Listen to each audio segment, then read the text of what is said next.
नमस्कार, मी देवयानी गायकवाड SP9 मराठीमध्ये आपलं स्वागत. पाहुयात आजच्या टॉप 9 न्यूज. कोल्हापूरमधील शाहूपुरी पोलीस ठाण्याच्या हद्दीत चोरीच्या गुन्ह्यातील शिक्षा भोगत असलेल्या आरोपीने काल 27 ऑक्टोबर रोजी सकाळी बिंदू चौकातील सबजेलमधून पलायन केल्याची घटना घडली. धनराज कुमार असे त्याचे नाव असून 2 दिवसांपूर्वी कारागृहात त्याला दाखल करण्यात आले होते. कोल्हापूरमधील शाहूपुरी पोलीस ठाण्याच्या हद्दीत चोरीच्या गुन्ह्यातील शिक्षा भोगत असलेल्या आरोपीने आज 27 ऑक्टोबर रोजी सकाळी बिंदू चौकातील सब जेलमधून पलायन केल्याची घटना घडली आहे. धनराज कुमार असे त्याचे नाव असून त्याला 2 दिवसांपूर्वी कारागृहात दाखल करण्यात आले होते. कारागृह प्रशासनाने दिलेल्या फिर्यादीवरून याची नोंद जुना राजवाडा पोलीस ठाण्यात करण्यात आली आहे. जुना राजवाडा पोलीस आणि स्थानिक गुन्हे शाखेचे पोलीस संबंधित पलायन केलेल्या कैद्याचा शोध घेत आहेत. आज सकाळी कोल्हापूरच्या छत्रपती शाहू महाराज टर्मिनलवर सकल मराठा समाजाने पालकमंत्री हसन मुश्रीफ यांना रोखलं होतं. त्यानंतर गारगोटी तालुका भुदरगडमध्येही सकल मराठा समाजाने मुश्रीफांना रोखलं आहे. यावेळी मुश्रीफांचा ताफा अडवून जोरदार घोषणा देण्यात आल्या. आज सकाळी कोल्हापूरच्या छत्रपती शाहू महाराज टर्मिनल्सवर सकल मराठा समाजाने पालकमंत्री हसन मुश्रीफांना रोखलं होतं. त्यानंतर गारगोटी तालुका भुदरगडमध्येही सकल मराठा समाजाने मुश्रीफांना रोखलं आहे. यावेळी मुश्रीफांचा ताफा अडवून जोरदार घोषणा देण्यात आल्या. त्यामुळे पालकमंत्र्यांना गाडीतून खाली उतरावं लागलं. जिल्ह्यात मराठा समाज आक्रमक होत असल्याने कोल्हापूर जिल्ह्यात राजकीय नेत्यांना फिरणं आता हळूहळू अवघड होऊन बसणार आहे. राधानगरी तालुक्यातील पाडळी येथे ग्रामपंचायत उपसरपंचपदी विश्वास बापू पाटील यांची बिनविरोध निवड करण्यात आली. पाडळी ग्रामपंचायत उपसरपंचपदी प्रवीण वसंत पाटील यांनी आपल्या पदाची मुदत संपत आल्याने त्यांनी आपल्या पदाचा राजीनामा सरपंच यांच्याकडे दिला. पाडळी ग्रामपंचायतच्या उपसरपंचपदी प्रवीण वसंत पाटील यांनी आपल्या पदाची मुदत संपली असल्याने त्यांनी आपल्या पदाचा राजीनामा सरपंच यांच्याकडे देण्यात आला. पाडळी ग्रामपंचायत उपसरपंच पद रिक्त असल्याने सरपंच सुरेश पाटील यांनी विशेष सभा बोलवून उपसरपंच पदाची निवडणूक लावली. त्यावेळी उपसरपंच पदासाठी विश्वास बापू पाटील याचा एकमेव अर्ज आल्याने त्याची बिनविरोधी निवड करण्यात आली. या निवडीच्या वेळी राधानगरी पंचायत समितीचे माजी उपसभापती मोहन पाटील, डॉक्टर संजय पाटील तसेच तंटामुक्त अध्यक्ष ग्रामपंचायत सदस्य ग्रामस्थ मोठ्या संख्येने हजर होते. शेवटी आभार ग्रामसेवक शरद गुरव यांनी मानले. शिराळा तालुक्यातील सर्वसामान्य नागरिकांच्या विश्वासास पात्र ठरलेल्या आणि अल्पावधीत नावलौकिक मिळविलेल्या कोकरूड येथील शिवतेज ग्रामीण बिगर शेती सहकारी पतसंस्थेच्या चेअरमनपदी अनिकेत अनिलराव देशमुख यांची व व्हाईस चेअरमनपदी प्रतापराव शांताराम शिंदे यांची एकमताने बिनविरोध निवड जाहीर करण्यात आली. शिराळा तालुक्यातील सर्वसामान्य नागरिकांच्या विश्वासास पात्र ठरलेल्या आणि अल्पावधीत नावलौकिक मिळवलेल्या कोकरूड येथील शिवतेज ग्रामीण बिगर शेती सहकारी पतसंस्थेच्या चेअरमनपदी अनिकेत अनिलराव देशमुख याची चेअरमनपदी प्रतापराव शांताराम शिंदे यांची एकमताने बिनविरोध निवड जाहीर करण्यात आली. यावेळी कोकरूड येथे पार पडलेल्या संचालक सभेत सहाय्यक निबंधक सहकारी संस्था शिराळचे कार्यालयीन अधीक्षक विकास माळी यांनी निवडणूक निर्णय अधिकारी म्हणून काम पाहिले. यावेळी पतसंस्थेचे संस्थापक अनिलराव देशमुख, माजी चेअरमन तुकाराम घोडे, चेअरमन राहुल भोई, निनाईदेवी कारखान्याचे माजी सरपंच उत्तर गावडे यांची प्रमुख उपस्थिती होती. यावेळी बोलताना पतसंस्थेचे संस्थापक अनिलराव देशमुख म्हणाले की शिवतेज पतसंस्थेच्या प्रगतीमध्ये आत्तापर्यंत होऊन गेलेले सर्व चेअरमन व संचालक मंडळाचे मोठे योगदान आहे. लवकरच संस्थेचे कोल्हापूर जिल्ह्यासह पश्चिम महाराष्ट्र कार्यक्षेत्र होणार आहे. सभासद कर्जदार यांच्या सहकार्याने संस्थेची आदर्शवत वाटचाल सुरू आहे. जनरल मॅनेजर विशाल माळी म्हणाले की विधान परिषदेची माजी सभापती शिवाजीराव देशमुख यांच्या आशीर्वादाने व युवा नेते सत्यजित देशमुख यांच्या मार्गदर्शनाखाली संस्थेचे गेले 32 वर्षात नेत्रदीपक प्रगती साधली आहे. संस्थेचे संस्थापक अनिलराव देशमुख यांच्या बहुमोल मार्गदर्शनामुळे संस्थेचे कोकरूड, चरण, शिराळा, मांगले या ठिकाणी शाखा विस्तार झाला आहे. संस्थेच्या ठेवी 8 कोटी 13 लाख कर्जे, 7 कोटी 40 लाख व खेळते भांडवलांवर 9 1,72,08,204 आहे। यावेळी सर्व नूतन संचालक, चेअरमन यांचा मान्यवरांच्या हस्ते शाल, श्रीफळ, पुष्पगुच्छ देऊन सत्कार करण्यात आला। या प्रसंगी नूतन संचालक तुकाराम घोडे, राहुल भोई, राजाराम जाधव, तानाजी पाटील, विठ्ठल नायकवडी, सोफिया परवीन हवालदार, वासंती गावडे, किरण वाघमारे, श्रीपती सुतार, माजी तज्ञ संचालक शंकर पाटील, माजी संचालक भीमराव सौदी, तौसिफ मकानदार, विकास वाघमारे, संस्थेचे कोकरूड शाखा अधिकारी भगवान मस्कर, क्लार्क ओमकार पोद्दार, कॅशियर शुभम पोद्दार, बचत प्रतिनिधी राजेंद्र घोडे, अशोक पाटील, मारुती कुंभार, मदतनीस दिलावर मुल्ला आदी उपस्थित होते। आभार शंकर पाटील यांनी मानले। करोना काळापासून बंद असलेली कोल्हापूर मुंबई सह्याद्री एक्सप्रेस 2 वर्षांनंतर पुन्हा धावणार। मुंबईतील CST स्थानकावर प्लॅटफॉर्मचे काम सुरू असल्याने ही रेल्वे 5 नोव्हेंबर पासून रोज कोल्हापुरातून पुण्यापर्यंत सोडली जाणार आहे। कोल्हापूर पुणे या मार्गावर 31 डिसेंबर पर्यंत ही रेल्वे धावेल। पुणे कोल्हापूर ही रेल्वे 6 नोव्हेंबर ते 1 जानेवारी 2024 पर्यंत धावणार आहे। निदान पुण्यापर्यंत तरी ही रेल्वे सुरू झाल्याने प्रवाशांना मोठा दिलासा मिळालाय। कोरोना काळापासून बंद असलेली कोल्हापूर मुंबई सह्याद्री एक्सप्रेस 2 वर्षांनंतर धावण्याचा मार्ग मोकळा झाला आहे। मुंबईतील CST स्थानकावर प्लॅटफॉर्मचे काम सुरू असल्याने ही रेल्वे 5 नोव्हेंबर पासून रोज कोल्हापुरातून पुण्यापर्यंत सोडली जाणार आहे। कोल्हापूर पुणे या मार्गावर 31 डिसेंबर पर्यंत ही रेल्वे धावेल।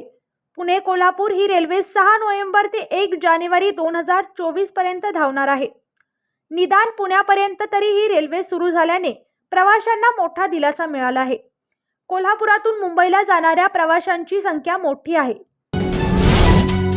सर्व निसर्गप्रेमी पर्यटकांचे आकर्षण असलेली राधानगरी वन्यजीव अभयारण्यातील दाजीपूर सफारी येत्या 1 नोव्हेंबर पासून सुरू होत आहे।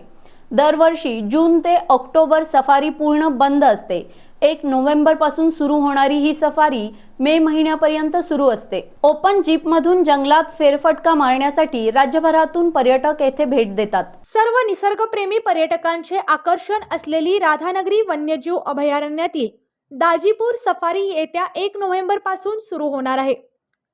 दरवर्षी जून ते ऑक्टोबर सफारी पूर्ण बंद असते। 1 नोव्हेंबर पासून सुरू होणारी ही सफारी मे महिन्यापर्यंत सुरू राहते। ओपन जीपमधून जंगलात फेरफटका मारण्यासाठी राज्यातून पर्यटक भेट देत असतात। विविध प्राणी, पक्षी, फुलपाखरे यांचेही दर्शन होते।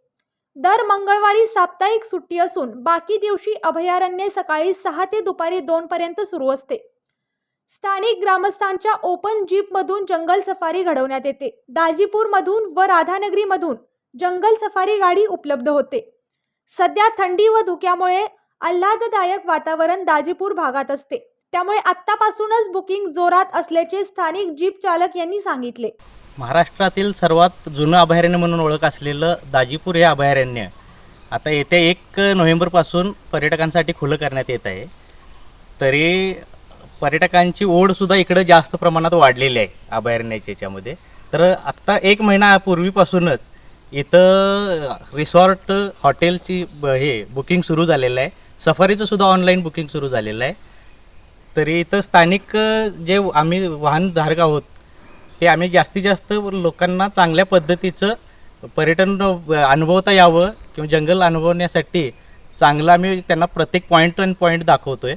त्यामध्ये हत्तीमाल आहे, राधानगरी डॅम आहे, पुन्हा राधानगरी अभयारण्यातील सावराई सडा, वाघाचे पाणी, हे असे जे पॉईंट आहेत, शाहू महाराजांनी जे शिकारीसाठी राखीव ठेवलेले पॉईंट आहेत ते आम्ही सर्व जाग्यावरती नेऊन पर्यटकांना व्यवस्थित पाहता यावं याची आम्ही हे घेतो आहे, काळजी घेऊनच त्यांना दाखवलं जाते। इथं जेवणामध्ये सुद्धा चांगले एक घरगुती पद्धतीचे जेवण दिलं जाते तुम्हाला। त्यामध्ये दूध आमटी असेल, गावरान तांबडा पांढरा रस्सा असेल, ते सुद्धा आपल्या इथं चांगल्या पद्धतीत भेटते। तर याचा पूर्ण आनंद घेण्यासाठी दिवाळीच्या सुट्टीमध्ये जास्तीत जास्त प्रमाणात इथं बुकिंग करून प्रत्येकाने भेट द्यावी। शेतात जनावरे चरवण्यासाठी गेलेल्या घुणकीतील महिलेचा गळा आवळून खून करण्यात आला। घुणकी तालुका हातकणंगले येथे शेतात जनावरे चरवण्यासाठी गेलेल्या सुषमा अशोक जाधव वय 38 या महिलेचा गळा आवळून खून झाल्याचे उघडकीस आले। गुरुवार सकाळपासून सुषमा जाधव बेपत्ता होत्या। याबाबत वडगाव पोलीस ठाण्यात नोंद झाली होती। गुणकी तालुका हातकणंगले येथे शेतात जनावरे चारवण्यासाठी गेलेल्या सुषमा अशोक जाधव या महिलेचा गळा आवळून खून झाल्याचे उघडकीस आले। काल गुरुवार सकाळपासून सुषमा जाधव बेपत्ता होती। याबाबत वडगाव पोलिसात नोंद झाली होती। काल रात्रीपासून शोधाशोध सुरू होती। दरम्यान आज त्यांचा मृतदेह आढळून आला। घटनास्थळी वडगाव पोलीस व पोलीस निरीक्षक भैरव तळेकर यांनी धाव घेतली। सुषमा जाधव या शेतात जनावरे चारवण्यासाठी घेऊन जात होत्या। काल गुरुवारी सकाळी त्या जनावरे घेऊन सकाळी घुणकी गावच्या उत्तरेस वारणा नदीच्या बाजूला असणाऱ्या डाग नावाच्या भागात गेल्या होत्या। त्या घरी परत न आल्यामुळे कुटुंबियांनी शोधाशोध केली। याबाबत त्यांना धमकी दिली होती। या पार्श्वभूमीवर आज सकाळी त्यांचा मृतदेह उसाच्या फडात आढळला। पोलीस पाटील संदीप तेली यांनी पोलिसांना घटनेची माहिती दिली। त्यानंतर पोलीस घटनास्थळी दाखल झाले। खुनाचे नेमके कारण काय याचा तपास पोलिसांनी सुरू केला आहे। तपासासाठी पथके रवाना करण्यात आली आहेत। मराठा आरक्षणासाठी जालना जिल्ह्यातील अंतरवली येथे मनोज जरांगे पाटील यांनी आमरण उपोषणाला सुरुवात केली आहे। आजच्या चौथ्या दिवशी जरांगेंना अनेक गावातून पाठिंबा मिळत आहे। कोल्हापूर जिल्ह्यातील 7 गावांनी आतापर्यंत राजकीय नेत्यांना नो एंट्री केली आहे। त्यात आता करवीर तालुक्यातील पाडळी खुर्द आणि शिरोळ तालुक्यातील सैनिक टाकळी या गावांचाही समावेश आहे। मराठा आरक्षणासाठी जालना जिल्ह्यातील अतरवाली येथे मनोज जरांगे पाटील यांनी आमरण उपोषणाला सुरुवात केली आहे। आजच्या चौथ्या दिवशी जरांगेंना अनेक गावातून पाठिंबा मिळत आहे। कोल्हापूर जिल्ह्यातील 7 गावांनी आतापर्यंत राजकीय नेत्यांना नो एंट्री केली आहे। त्यात आता करवीर तालुक्यातील पाडळी खुर्द आणि शिरोळ तालुक्यातील सैनिक टाकळी या गावांचा समावेश आहे। पाडळी खुर्द गावात सर्वपक्षीय राजकीय पुढाऱ्यांना प्रवेश बंदीचा फलक लावण्यात आला आहे। त्यानंतर आज पाडळी खुर्द तालुका करवीर येथील माजी उपसरपंच विद्यमान ग्रामपंचायत सदस्या सौ नीलम अमित कांबळे यांनी मराठा आरक्षणाला पाठिंबा देत आपल्या सदस्यपदाचा राजीनामा दिला। त्यामुळे जिल्ह्यातील राजकीय लोकप्रतिनिधींच्या गावबंदीला प्रतिसाद वाढू लागला आहे। प्लास्टिकला केले बाय, स्टीलच्या ग्लासमधून येणार गरमागरम चाय। कोल्हापुरात प्लास्टिक कपमुक्त चहागाडी अभियानास वृक्षप्रेमी ऑर्गनायझेशनने गुरुवारपासून प्रारंभ केला। वृक्षप्रेमी संस्थेकडून कोल्हापुरातील विविध भागातील 100 चहागाडीवाल्यांचे प्रबोधन करून त्यांना 2 डझन स्टीलचे कप भेट म्हणून देण्यात आले। कोल्हापुरात प्लास्टिक कपमुक्त चहागाडी अभियानास वृक्षप्रेमी ऑर्गनायझेशनचा गुरुवारी प्रारंभ झाला। वृक्षप्रेमी संस्थेकडून कोल्हापुरातील विविध भागातील 100 चहागाडीवाल्यांचे प्रबोधन करून त्यांना 2 डझन स्टीलचे कप भेट म्हणून देण्यात आले। पूर्वी चहा पिण्यासाठी चिनी मातीचे, काचेचे, स्टीलचे कप सर्रास वापरत असायचे। परंतु लॉकडाऊन नंतर जेव्हा व्यवसाय सुरू झाले तेव्हा आजाराच्या भीतीमुळे प्लास्टिक आणि कागदी कपचा सर्रास आणि बेसुमार वापर सुरू झाला आहे।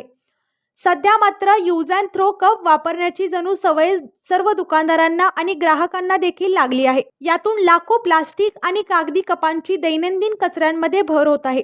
याचा ताण स्थानिक प्रशासनावर स्वाभाविकच पडत आहे। आजच्या टॉप 9 न्यूज इथेच संपल्या। पुन्हा भेटूयात नवीन टॉप 9 न्यूजसह। तोपर्यंत तुम्ही पाहत रहा SP9 Marathi. Your time your news. धन्यवाद।